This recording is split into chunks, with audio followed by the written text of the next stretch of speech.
Talvez algumas pessoas vão olhar para a leitura ou para o tema dessa mensagem e vai dizer assim, essa mensagem não serve para mim não. Preste atenção, pondere, considere tanto o tema quanto a mensagem e não a descarte sem que antes essa mensagem leia a sua vida.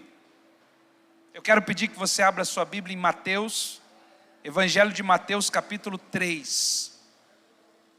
Evangelho de Mateus capítulo 3. Logo depois da mensagem o pastor Jades vai ministrar oferta para nós, e aí nós vamos apresentar os visitantes, nós vamos apresentar tudo. Mas eu quero aproveitar esse momento de adoração e palavra já. Depois a gente vai ofertar, depois a gente vai dizimar. As crianças vão hoje? As crianças vão? Já foram? Já foram ou vão? As crianças vão? Até 10 anos? As crianças podem ir então para a salinha.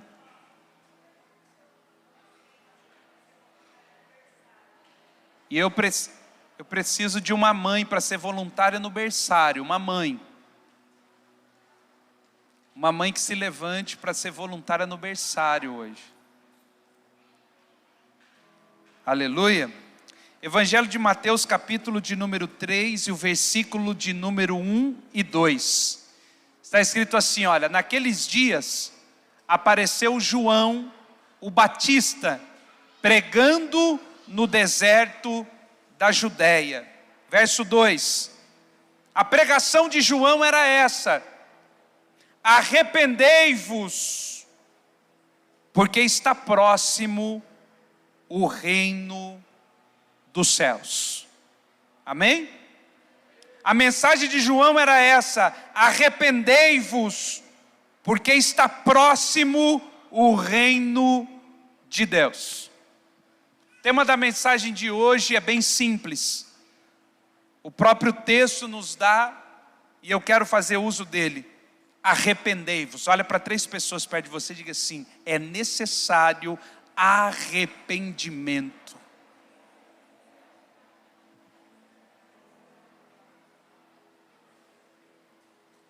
Nós temos uma crise na igreja do século 21.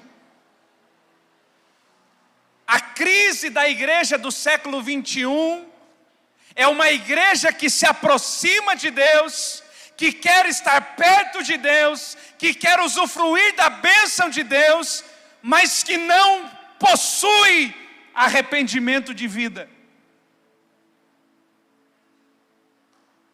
Estamos querendo usufruir de todos os benefícios que Deus pode oferecer para nós, mas não queremos nos arrepender da vida que nós possuímos. E eu preciso muito que você entenda que sem arrependimento a vida cristã não vale de nada. Sem arrependimento a nossa vinda à igreja é vã. Sem arrependimento, a nossa vida dentro de um templo não serve de nada. E eu não posso deixar que você viva uma vida enganado, achando que está indo para o céu, quando na verdade, sem arrependimento, isso se torna impossível. A mensagem de João era bem simples. É necessário arrependimento, porque sem arrependimento é impossível tanto adentrar quanto se mover no reino de Deus. Quando nós ouvimos falar de que nos últimos dias o amor de muitos se esfriaria, nós associamos isso às tragédias que a gente assiste na televisão. Então, quando a gente vê alguém que tirou a vida do outro, a gente olha e logo diz assim: olha, é porque o amor está se esfriando. Mas não era isso que a Bíblia estava dizendo. Não era esse tipo de amor que a Bíblia estava dizendo que se esfriaria. Quando nos foi alertado de que o amor se esfriaria, ele estava falando de um fogo que queima e que nos move em direção a um propósito.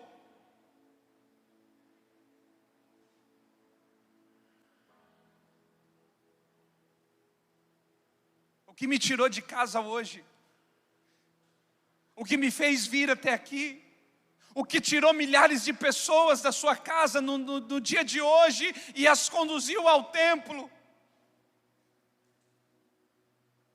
Será que apenas um ato de cumprir uma religiosidade? Ou será que havia algo queimando no meu coração, dizendo: Senhor,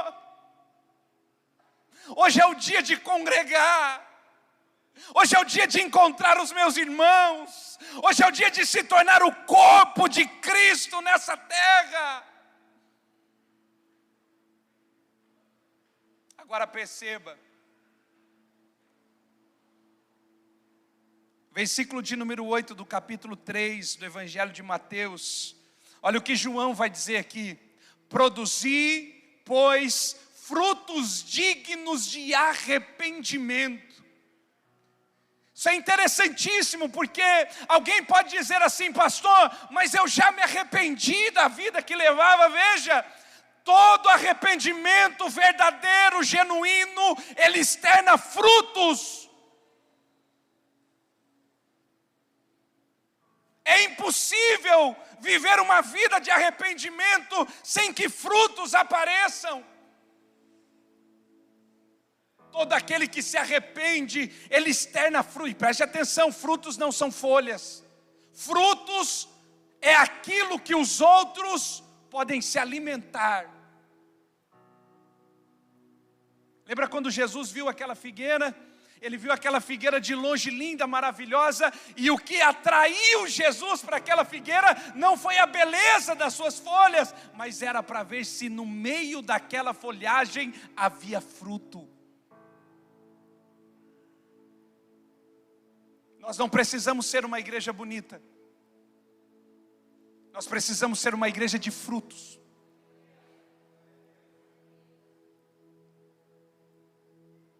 Você não precisa parecer crente, você tem que ter frutos. A igreja é uma igreja de aparência.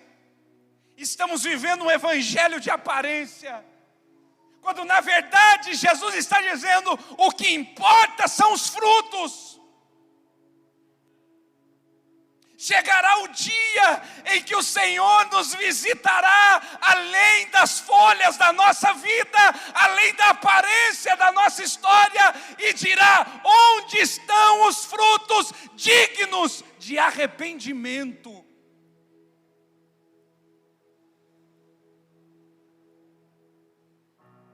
Deixa eu te dizer, pastor, mas o que seriam então frutos de arrependimento? Olha comigo esse texto, acompanha aí no telão, marca aí no seu caderno, Atos 19, 18. Olha o que é fruto digno de arrependimento.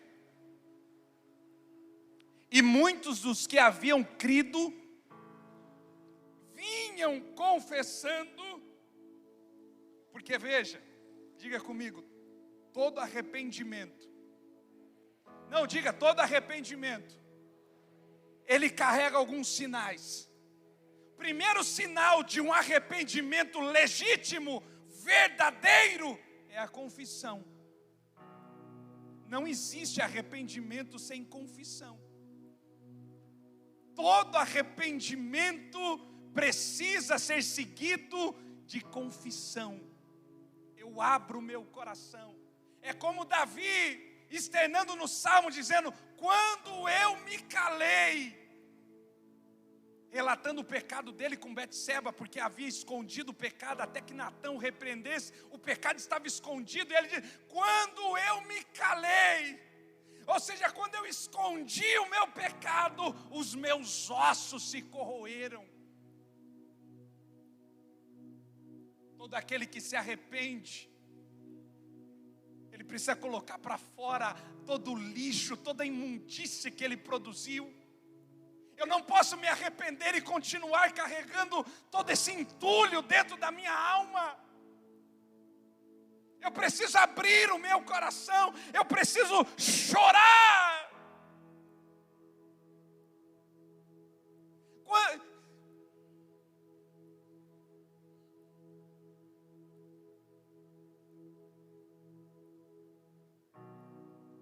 Quando é que foi a última vez que você se arrependeu de verdade? E preste atenção, não confunda arrependimento com remorso. Porque arrependimento e remorso são parecidos no sentimento, mas na ação é completamente diferente.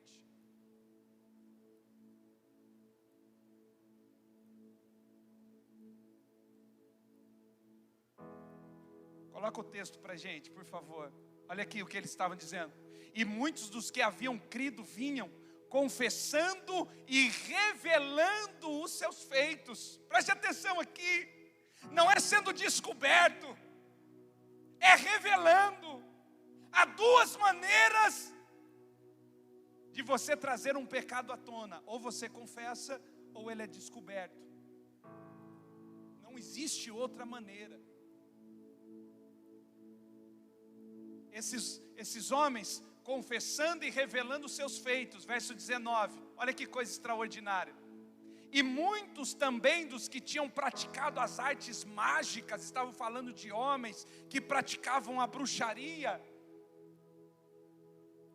Esses homens ouviram do Evangelho e ajuntaram os seus livros e o que está escrito ali?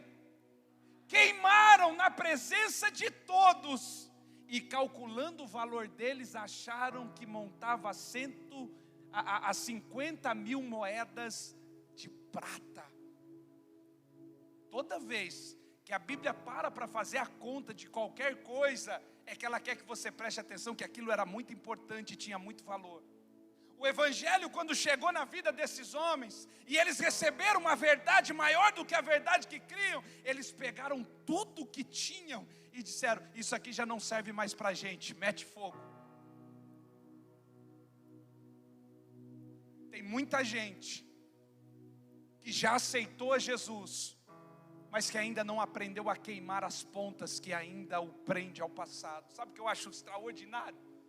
Eu acho extraordinário quando você lê a história de Elias e Eliseu. Se você não conhece, deixa eu dizer para você, tem um livro chamado Manto Discipulado.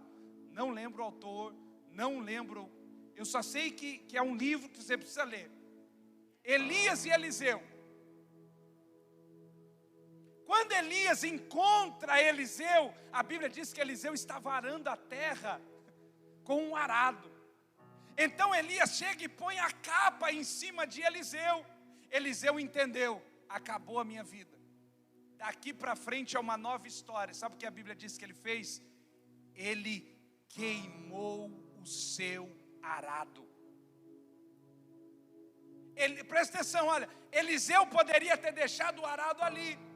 Eliseu poderia ter deixado o arado dele com alguém, porque vai que dá errado, eu tenho para onde voltar depois. Quando Eliseu meteu fogo no arado, ele está dizendo: mesmo que dê errado lá na frente, eu não tenho para onde voltar. Olha para a pessoa que está do seu lado e diga assim: enquanto você, não, diga para ele, enquanto você tiver para onde voltar, diga para ele: o céu não é o seu destino. O destino é o céu de quem ainda não tem para onde voltar.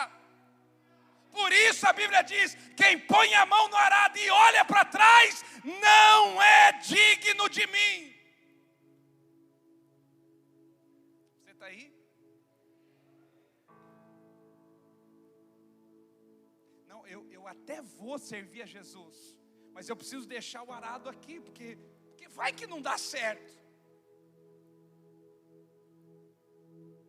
A vida do cristão não pode ter plano B. Jesus sempre foi o plano A de Deus. Assim, mas e o plano B de Deus? Nunca teve plano B. Tudo segue o curso do plano original. Nada saiu do controle.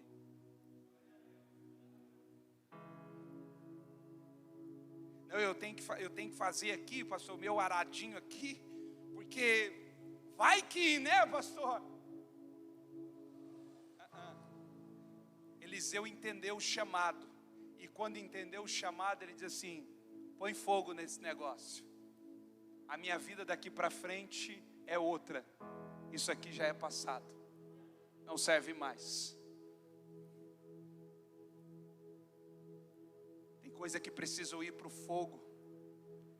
É melhor, preste atenção, é melhor colocar as coisas no fogo do que terminar com a própria alma nele. Vou repetir para você.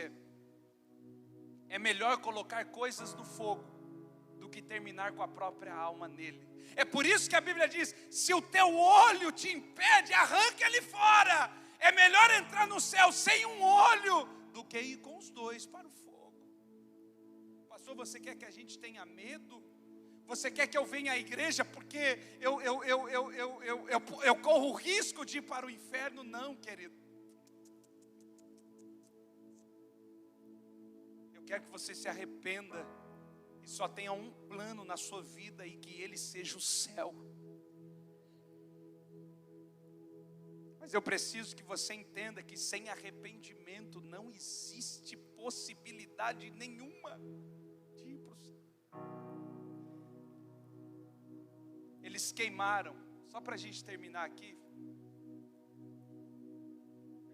eles pegaram todos os seus livros e o queimaram na presença de todos. Eu acho extraordinário. Não queimaram escondido, não queimaram em oculto, queimaram na presença de todos. Isso é arrependimento. Pastor, mas se eu fizer isso na presença de todos, todo mundo vai saber o que eu fiz. Antes todo mundo saber que você fez e se arrependeu do que fez, do que encobrir algo que te impedirá de entrar no céu.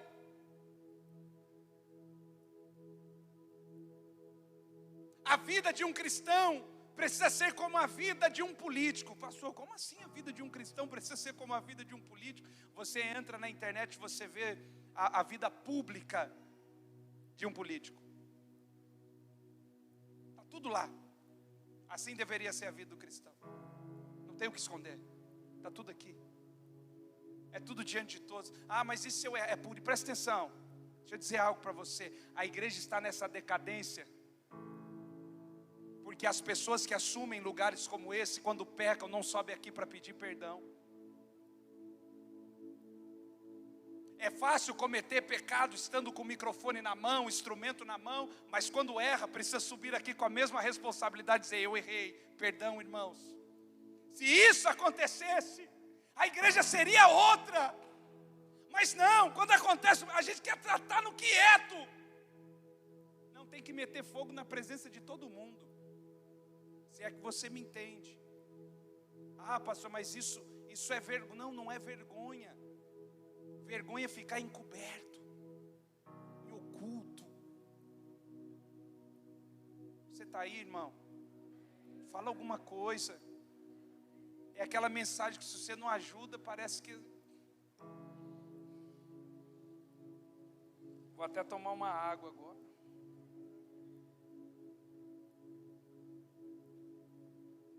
Fala para o irmão assim: se não dá para sair o amém,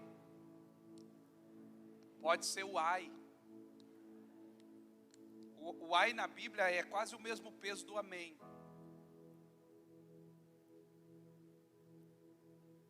Olha o que está escrito aqui. Atos 3,19. Atos capítulo 3, versículo 19. Olha o que está escrito ali. Será que você pode ler aqui comigo? Só a primeira parte aqui. O que está escrito? Mais uma vez, 1, 2, 3. Arrependei-vos, pois. Mais uma vez agora, tudo junto. Vai, 1, 2, 3. Duas coisas aqui. Arrependimento e conversão. Como assim, pastor? Arrependimento não são a mesma coisa. Arrependimento é a consciência produzida pelo Espírito de que aquilo que eu estou fazendo é errado. Isso é arrependimento. Pastor, o que é arrependimento? Arrependimento é algo que o Espírito produz em mim, me convencendo do pecado, do juízo e da justiça. Isso é arrependimento. Arrependimento não é algo que eu posso gerar por mim mesmo. O que o homem gera por si mesmo chama-se remorso. O homem não pode produzir arrependimento por si mesmo. Isso é obra do Espírito na vida do homem. Só que o que está nos sendo dito aqui é que arrependei-vos e convertei-vos. Por quê? Porque todo aquele que se arrepende deveria logo em seguida também se converter.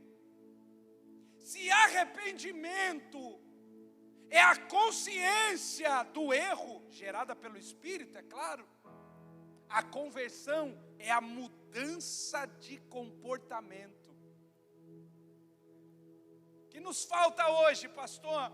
Veja, se não há arrependimento, logo também não haverá conversão. Então nós estamos caminhando sem mudar o nosso caminho. Não, eu posso continuar sendo quem eu era. Agora eu conheço a Jesus, mas Jesus é tão bom, irmão, que Ele me aceita como eu sou. Essa é a pior mentira que o diabo contou para essa geração. Sabe por quê? Porque essa geração olha para o espelho e diz assim: Ele me aceita como eu sou, querido.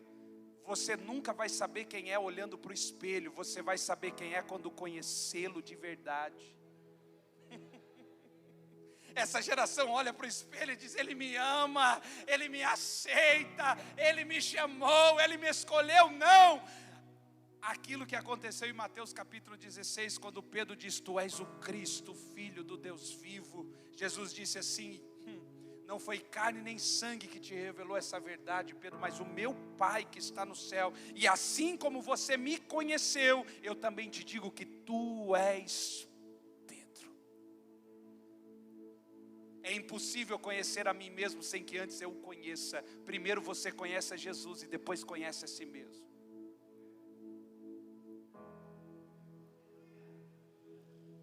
É por isso que é impossível ouvir: Você é um espelho que reflete. Você não é um espelho.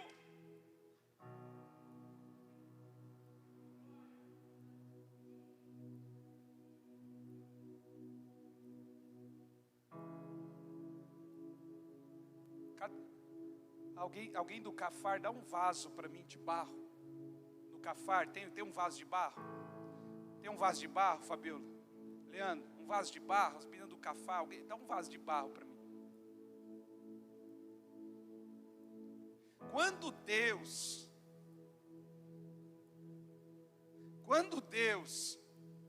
lá no Éden, foi escolher a matéria-prima para fazer o homem, diferentemente do que tinha acontecido em Ezequiel 28, na descrição do querumbi ungido. Obrigado, filho. Deus não usou ouro, não usou bronze, não usou prata. Deus pegou o pó da terra. Pastor, como assim o pó da terra? Jeremias capítulo 18 vai trazer a comparação. Por isso ele leva o profeta à olaria. Ele não leva o profeta à vidraçaria. Ele leva à olaria.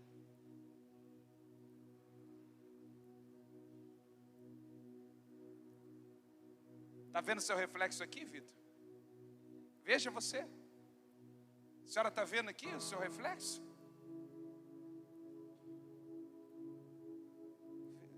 Não vê? Está vendo, Uds, você aqui? Por que não? Diga comigo: barro não reflete.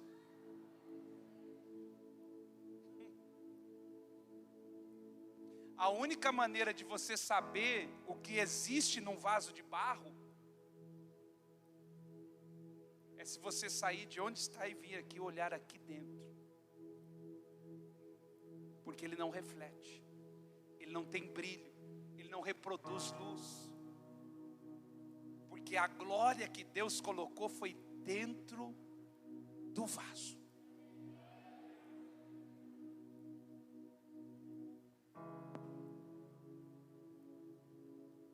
Você está aí, irmão? Então deixa eu dizer algo para você. Se se há arrependimento, logo em seguida precisa ter conversão. E o que é conversão? Conversão é mudança de caminho, mudança de percurso.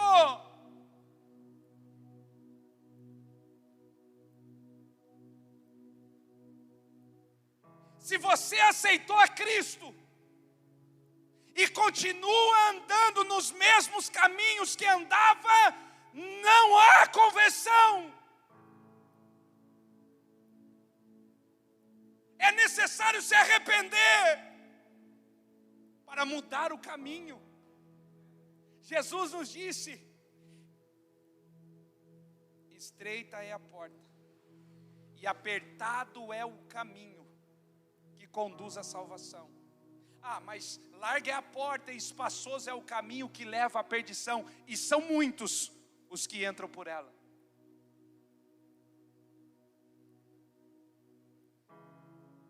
Eu preciso entender o que é conversão. Eu estava aqui, pastor, na rota do adultério. Eu estava aqui, pastor, na rota da mentira. Eu estava aqui, pastor, na rota de tudo aquilo que era abominável aos olhos de Deus. Mas eu me arrependi e eu estou mudando a minha rota.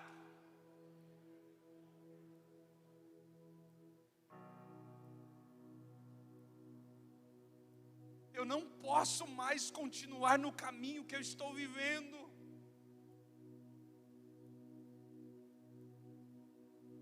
As pessoas dizem assim: é proibido as pessoas que são diferentes entrarem na igreja. É claro que não é proibido, irmão. Todo mundo é bem-vindo na igreja. Todo mundo é assim. Jesus disse: vinde, vós que estáis cansados e sobrecarregados. O chamado para vir é para todo mundo. Agora ele diz: se alguém quiser ser o meu discípulo, vou dizer de novo, você não entendeu, porque nós não estamos pregando para uma igreja que é a multidão, nós precisamos pregar para uma igreja que quer ser discípulo. Vinde, é para todo mundo. Venha, simpatizante, venha. Agora, você que veio, se quiser ser o meu discípulo, negue-se a si mesmo. Eu acho extraordinário. Jesus poderia ter dito: aquele que quiser ser meu discípulo, negue o mundo. Aquele que quiser ser meu discípulo, negue as coisas dessa terra. Jesus não disse isso. Jesus disse: negue a si mesmo. É aqui,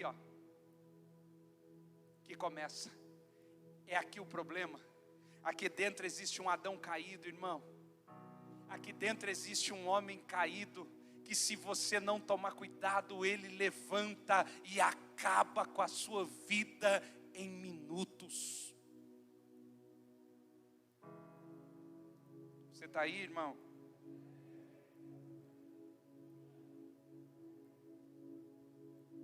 Eu preciso entender que conversão e arrependimento andam juntos.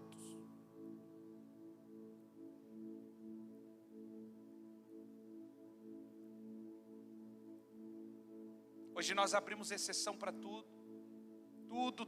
Tudo tem uma exceção. Tudo. Para tudo aquilo que a gente não quer colocar fogo, a gente abre uma exceção.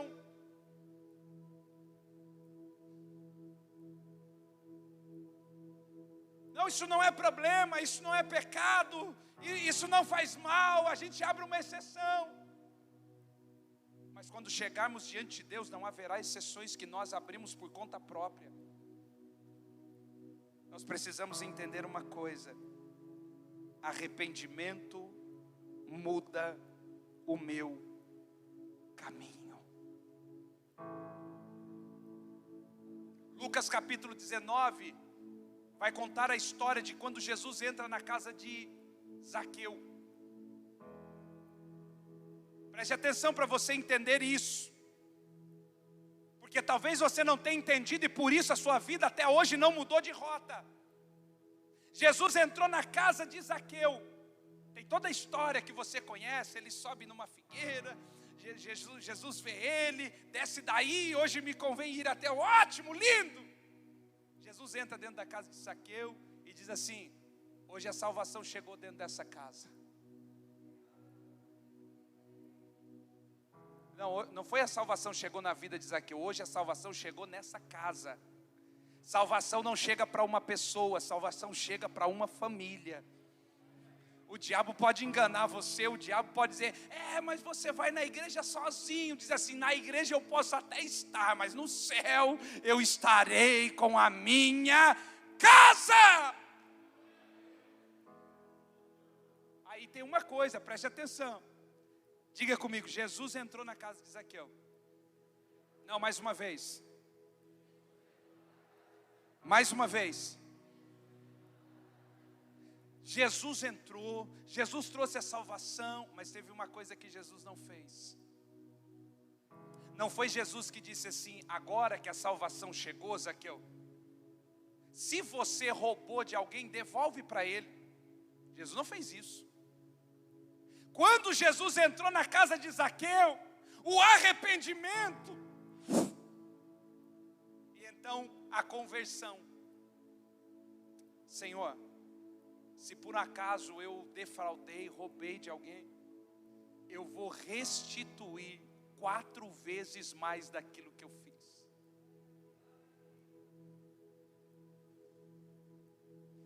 Você não entendeu, né? Jesus entra no meu coração, Jesus entra na minha vida, mas Ele não faz aquilo que eu tenho que fazer. Quem tem que apagar o contato do celular da amante é você.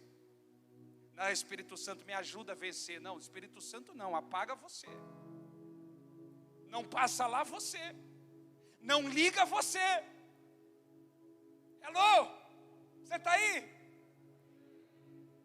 Não, pastor, eu estou orando para Deus me ajudar. Ele já entrou. Senhor, agora sou eu. Se eu fiz alguma coisa de mal, agora eu vou restituir 4 vezes mais. E a gente esperando: não, pastor, eu estou esperando Deus fazer a obra. Ele já fez. Jesus entrou na casa de Zaqueu, mas não pediu para ele fazer o que ele tinha que fazer. Isso é conversão.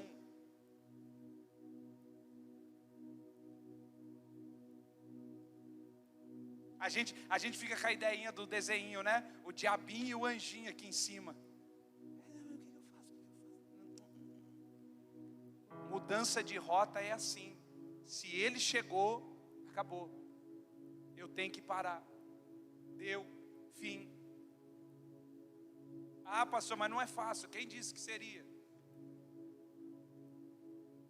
Quem contou essa mentira que seria? Servir a Deus é viver todos os dias no Getsêmani. Pastor, como assim? Viver todos os dias no Getsêmani.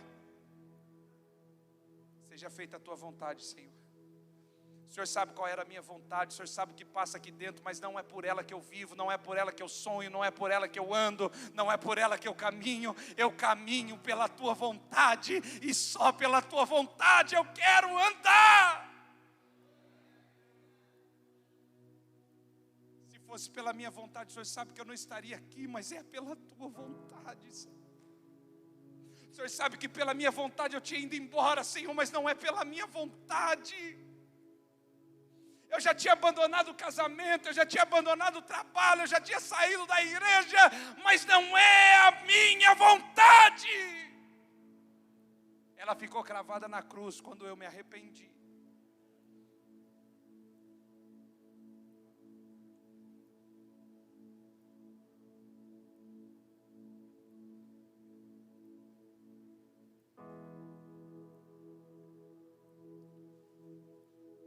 Efésios capítulo 4. Capítulo 4 de Efésios é o capítulo da conversão. Pastor, eu queria saber mais sobre a conversão. Efésios capítulo 4. partir do verso 17. Efésios 4:17, olha o que diz: portanto, digo isso, e testifico no Senhor, para que não mais andeis como andam os gentios, na verdade da sua mente. Olha aqui. Paulo,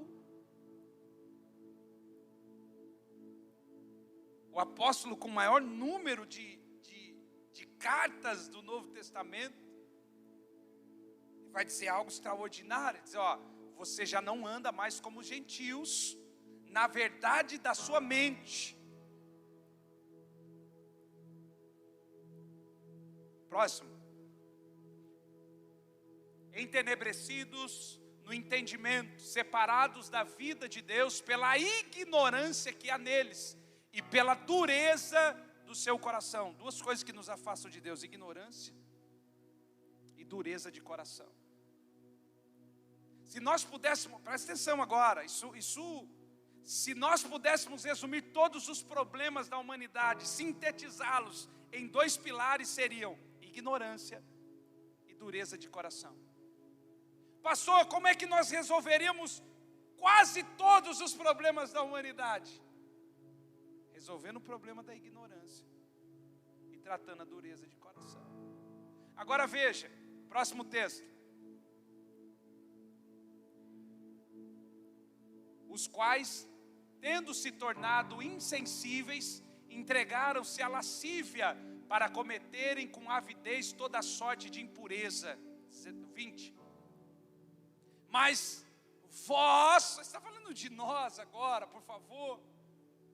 Mas vós não aprendestes assim de Cristo, se é que o ouviste, e nele fostes instruídos, conforme é a verdade em Jesus, a despojar-vos quanto ao procedimento anterior do velho homem, que se corrompe pelas concupiscências do engano. Olha só o que está escrito ali, volta, Fê. A despojar-se quanto ao procedimento anterior do velho homem. Tem coisa que não cabe mais, não veste mais, não fala mais. Será do velho homem. E toda vez que a Bíblia faz essa separação de velho e novo, é porque ela está dizendo que algo aconteceu ali. Arrependimento, conversão. Todo aquele que se arrepende, se converte, precisa se despojar do velho. 23.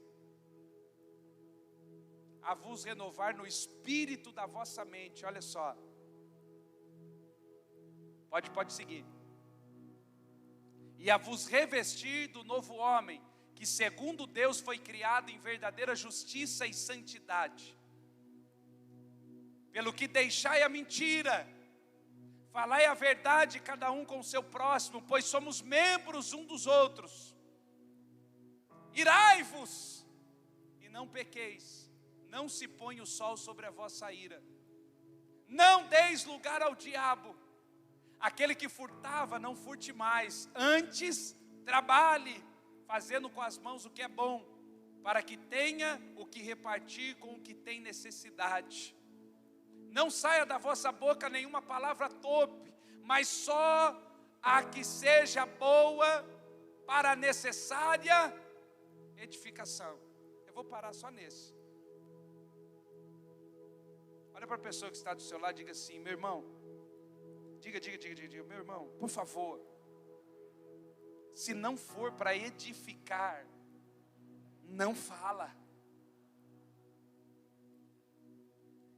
Há um espírito de fofoca, irmão, precisa ser combatido. Há um espírito de falar da vida do outro que precisa ser exterminado. Porque tem aquele que tenta dar para mentira ou para fofoca um ar espiritual. Eu vou contar para você, mas é só para você, para a gente orar. Não quer orar coisa nenhuma. Se fosse para orar, estava orando.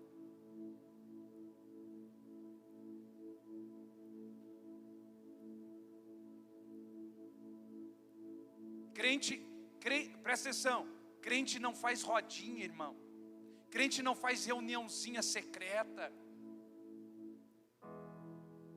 Crente não se reúne para falar mal da cidade, da igreja.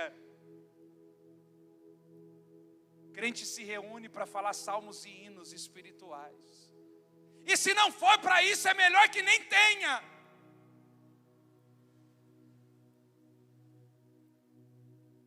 É nessa hora que tem que ser chato. Pastor, como assim é nessa hora que tem que ser chato? Porque se eu estou no ambiente, não muda, não tem um discurso diferente, então não é um ambiente para eu estar, eu estou indo embora. Tchau, obrigado. Porque tem aquele que acha que vai mudar tudo. E aí quando se dá conta, está falando mal junto.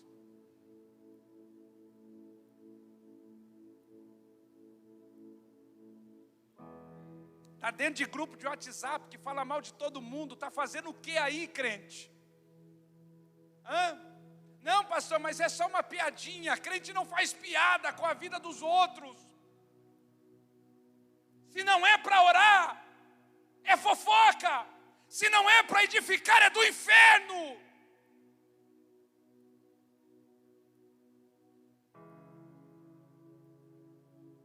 Bom seria quando, se tivéssemos alguma coisa contra o irmão, fala para ele. Pastor, eu tenho algo contra o meu irmão. Sabe, faz o seguinte, eu vou te dar a receita. Crente gosta de ser, crente gosta de receita. Anote aí a receita. Monte uma mesa.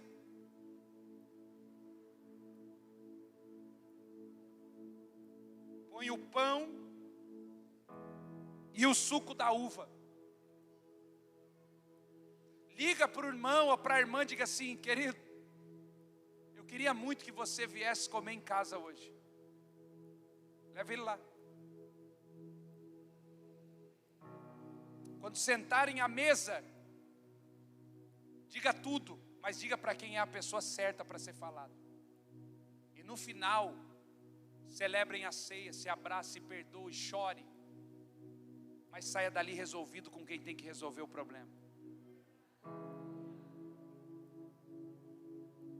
O nosso problema é que a gente pega o problema do outro e leva para um terceiro que não tem nada a ver com a história, contamina o coração do irmão, enche o coração do irmão de imundície.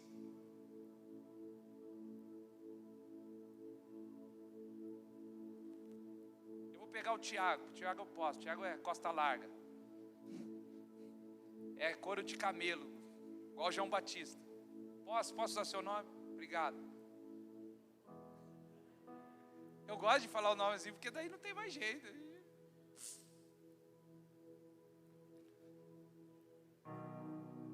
Cara, eu estou irado com o Tiago. Tiago começa o culto todo dia 6h15, mano.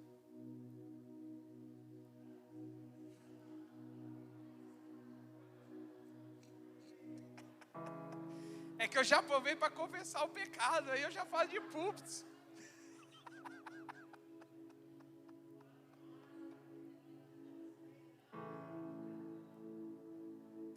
Eu estava com um negocinho aqui que eu precisava colocar para fora, irmão. Já estou até leve agora eu estou leve.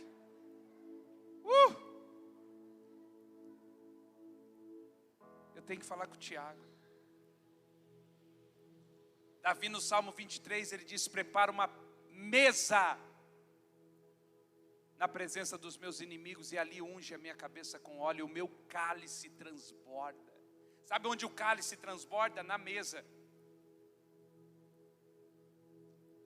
Sabe onde o óleo é derramado? Na mesa. Por quê? Porque se não pode ter mesa, não pode ter mais nada. Se não senta na mesa, não pode compartilhar altar. Você entendeu? Não, pastor, porque eu tenho alguma coisa. Então, antes de ter altar, tem a mesa. Ali na mesa. Mesa é lugar onde você coloca todas essas questões, não traz ela para o altar. Ministros do altar, parêntese para você. Não fechei nenhum outro, abri outro. 2 parênteses, abrindo parênteses para todo lado. Não, presta atenção. não seja um impedimento daquilo que Deus quer fazer na vida das pessoas, trazendo para o altar aquilo que deveria ser resolvido na mesa.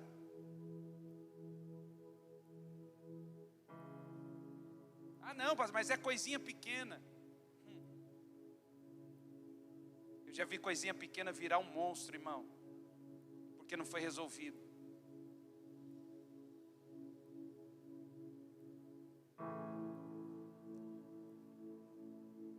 Que saia somente aquilo que é necessário para edificação, a fim de que ministre a graça aos que ouvem. 30. E não entristeçais o Espírito Santo de Deus, no qual fostes selados para o dia da redenção. 31. Toda amargura, cólera, ira, gritaria, blasfêmia, sejam tiradas dentre vós, bem como toda malícia. Antes, sede bondosos uns para com os outros, compassivos, perdoando-vos uns aos outros, como também Deus vos perdoou em Cristo. Essa é a descrição da conversão.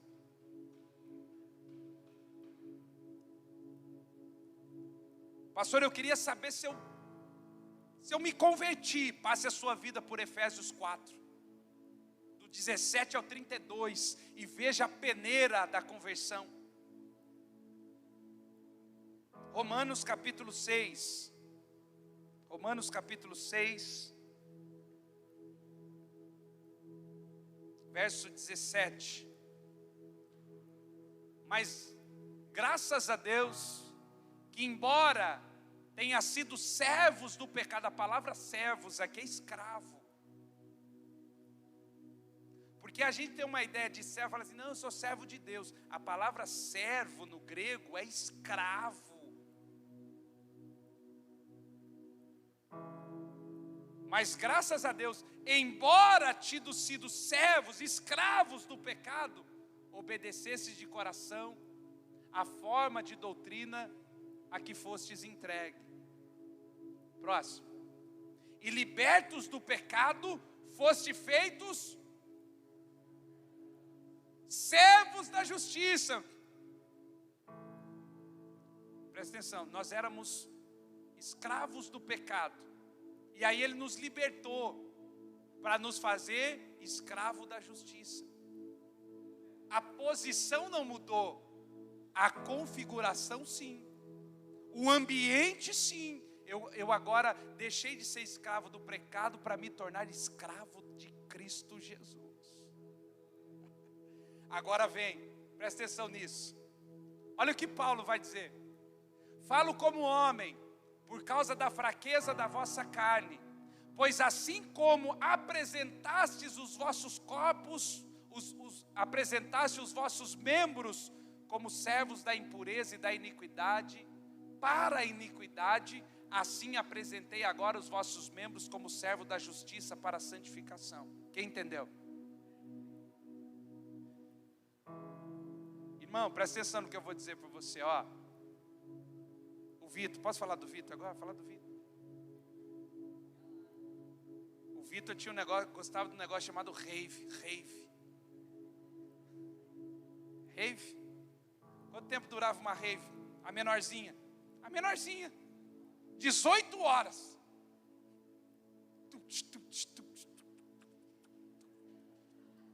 18 horas e tá cansadinho, balinha. É uma balinha, pá, loucão, tá. Olha o que Paulo está dizendo. Paulo está dizendo, quando você era escravo do pecado, você agia dessa forma, 18, o mínimo era 18 horas. Agora eu virei crente. Assim, vamos participar de um culto, uma conferência, 4 horas, 2 dias. Ixi, cara, vai cansar, cansa, irmão. Ixi. Sabe qual é o problema? O problema é que quando a gente era escravo do pecado, não tinha hora, não tinha dia, a gente gastava o que não tinha para viver uma vida de imundícia. Agora que nós nos convertemos, estou cansado hoje, irmão. Quantas vezes no mundo, irmão, você estava cansado, o cara chega, estou chegando aí, com a bebida e com... Virava a noite. Hoje fala de servir a Deus, tudo é difícil, tudo cansa. Paulo está dizendo o seguinte, olha só: pois assim como apresentastes os vossos membros como servos da impureza e da iniquidade para a iniquidade, como você servia todas essas coisas. Quem se lembra aqui quando era do mundão, irmão? Ah, tem lembrança aí ainda? Eu vi bem quem era. Até a Fátima levantou a mão. Fátima, levantou? Fátima é do tempo do flechão. Ah!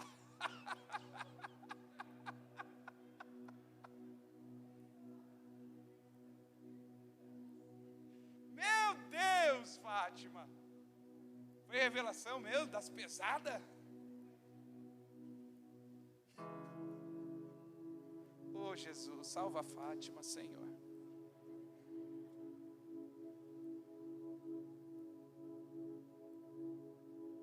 Irmão, quantas vezes eu saí da minha casa, atrás de capoeira, andando de a pé na cidade, rodando Bauru, fazendo. E aí hoje fala de fazer alguma coisa, não, estou cansado. Paulo está dizendo, cadê a disposição que tinha quando era escravo do pecado? Onde é que está a disponibilidade quando servia a Cristo? Cadê? Onde é que está?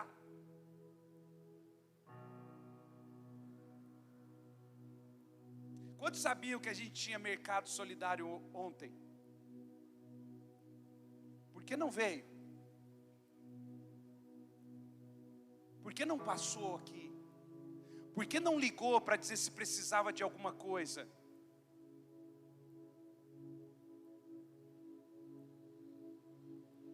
Eu tenho dito aqui durante a pandemia, irmãos, e eu tenho dito palavra, nisso eu vos louvo.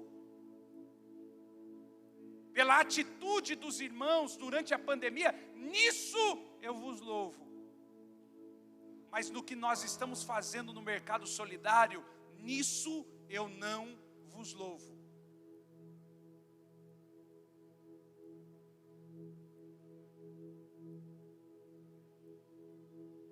Nós precisamos ter a mesma entrega, é isso que Paulo está dizendo.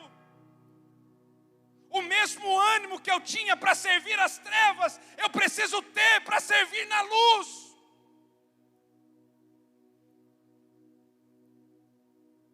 Pagava R$200 para entrar num show.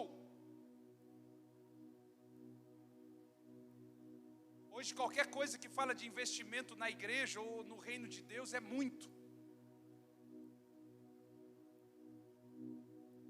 Você está aí, irmão?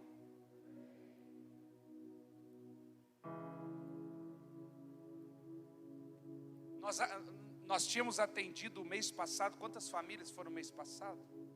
60 famílias. Ontem nós atendemos 25.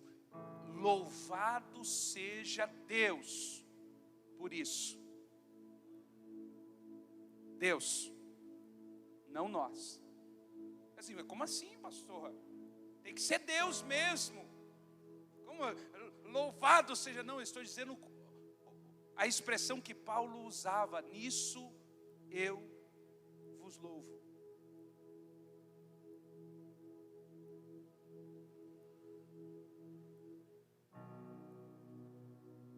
Irmão, não pode ser uma convocação, não pode ser uma luta. Estar na igreja não pode ser uma dificuldade.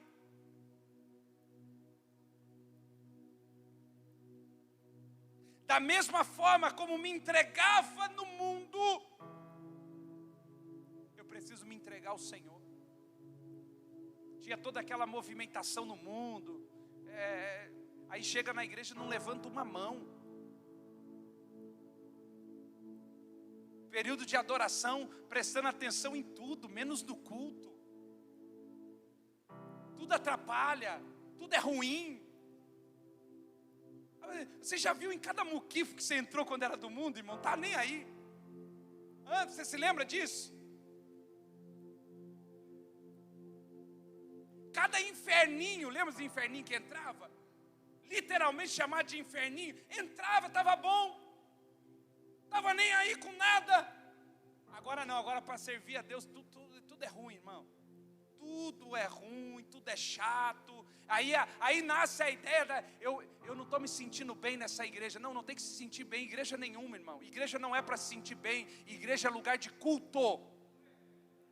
Lugar para se sentir bem, você vai passear no shopping, leva sua família no zoológico, vai passear em um hotel. Igreja não é isso. Igreja não é clube social.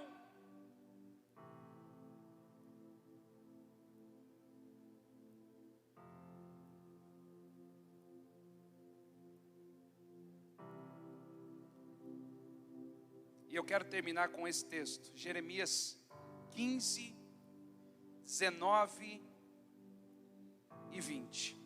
E encerro a mensagem dessa noite com esse texto. Não muda a versão, né, Fê? Não muda, né? Obrigado. Portanto, assim diz o Senhor: se tu voltares, a palavra voltares ali no texto mais antigo é arrependimento. Essa é a Almeida atualizada. Mas a expressão no texto é arrependimento. Porque arrependimento também traz a ideia de volta. Porque eu estava indo, mas eu decido voltar. Não é isso que eu quero viver. Então veja, olha o que Deus está dizendo. Portanto, assim diz o Senhor: se você se arrepender, se você voltar, então, está escrito aqui? Se você se arrepender, se você voltar, eu vou te restaurar, para estares diante de mim, e se apartares o precioso do vil, ou seja, se você aprender a separar aquilo que tem valor daquilo que não tem valor, está escrito aqui, serás. É isso que Deus quer fazer com cada um de nós. Deus quer te levantar como uma boca profética nesses dias. Deus quer te levantar como uma voz de autoridade na sua casa, no seu trabalho. Mas Ele está dizendo, para que eu te use, para que você seja a minha voz, é necessário separar o precioso do vil, o santo do profano. Uma fonte não pode jorrar dois tipos de água, ou é água amarga ou é água doce. Tornem-se eles a ti, mas não volte tu a eles. Sabe o que Deus está dizendo? Deus está dizendo o seguinte: olha, você vai lá, mas quando você ir, você não vai se tornar como eles. Eles é que vão se tornar como você. Levante a sua mão direita, eu quero profetizar isso essa semana na sua vida. Por onde você pisar a planta dos pés, onde você galgar por esses dias, as pessoas se tornarão aquilo que você carrega. 4 horinhas, Michele, no hospital, 4 horinhas, as pessoas naquele lugar não serão mais a mesma depois que você sair de lá. Assim, mas peraí, ela vem aqui, tem que passar todo dia, diz assim, eu venho aqui, mas aquele lugar será um ambiente de adoração, tem um propósito. Eu tenho que andar pelos lugares e as pessoas se tornarem como eu sou, não eu me tornar como elas são. Próximo e último verso. E eu te porei contra este povo como um forte muro de bronze. Jesus está dizendo, um forte muro de bronze. Ele não está dizendo que não vai acontecer os problemas, as guerras, as pelejas, mas ele está dizendo, eu vou te dar força, para que quando elas acontecerem, você permaneça. Você não sucumba, você não caia, você fique de pé. Olha o texto, eles pelejarão contra ti, mas não, de novo, eles pelejarão contra ti, mas não. Eu não sei qual problema você enfrenta, eu não sei qual dificuldade você atravessa, mas eu quero dizer, não vai prevalecer. Não vai. Porque eu sou contigo para te salvar, para te livrar, diz o Senhor. Aleluia! Esse é o arrependimento. Se você se arrepender, eu vou restaurar você. Eu vou te fazer você ser minha boca nessa terra. Eu vou te dar força para você resistir. Os inimigos cairão. Vou guardá-lo.